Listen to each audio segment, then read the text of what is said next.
type de problématiques éventuellement assez rares, heureusement, pouvant être rencontrées dans les interventions de ce type, c'est-à-dire que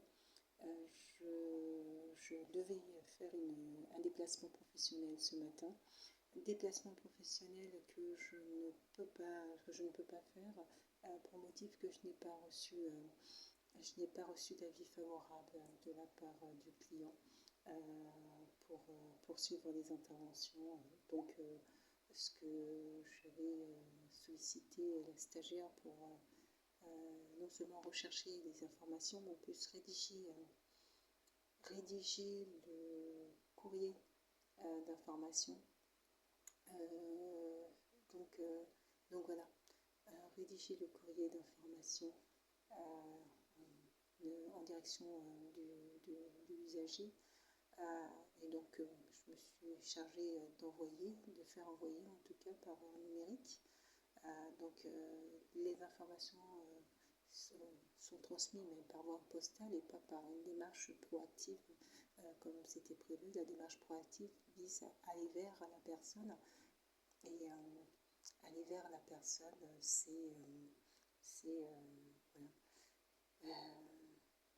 dans le cadre d'une visite à domicile avec accord de la personne ou là c'est pour un établissement sanitaire, donc dans le cadre de soins, dans le cadre de présence sur l'établissement sanitaire. Donc voilà, donc ça chamboule l'organisation et puis la manière de travailler. Là, j'essaye de rattraper un maximum, c'est-à-dire que comme j'ai rencontré la personne et que nous avons convenu dans ce cadre-là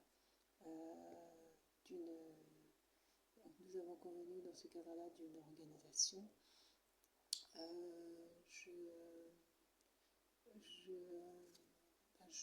malheureusement, je n'ai pas moi l'accord de mon client.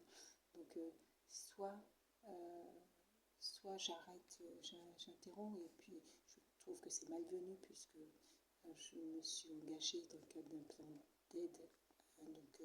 Donc voilà, donc c'est pour ça que j'ai fait le choix du courrier. Le courrier, ça permet de transmettre l'information que je souhaitais transmettre. J'aurais préféré mener un peu plus l'accompagnement, c'est-à-dire trouver l'établissement adéquat. Là, ce n'est pas le cas. Donc, bon, je vais simplement faire en sorte qu'il puisse se saisir d'informations, sauf que l'aidant principal du foyer est lui-même en situation de maladie.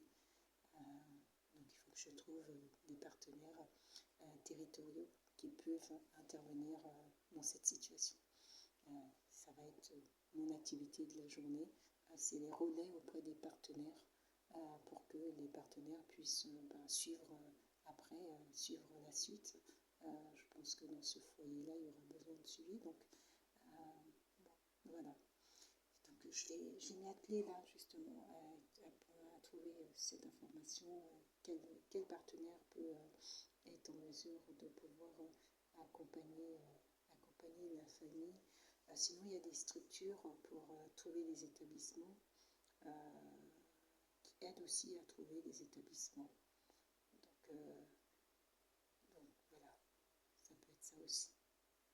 Ça peut être ça. Mais bon, c'est vrai que c'est un peu dommage, mais dans tous les services, il y a aussi cet aspect-là. Quand on souhaite intervenir sur une situation et puis vous avez là c'est pas la hiérarchie, mais c'est le client, mais dans les services normaux, vous avez la hiérarchie qui indique que non, là, cet usager-là, non, on ne prend pas en charge, ou vous arrêtez l'intervention parce que après ça va au-delà de nos interventions, alors que en tant que professionnel, vous êtes déjà impliqué, dans cette démarche et tout. Donc voilà,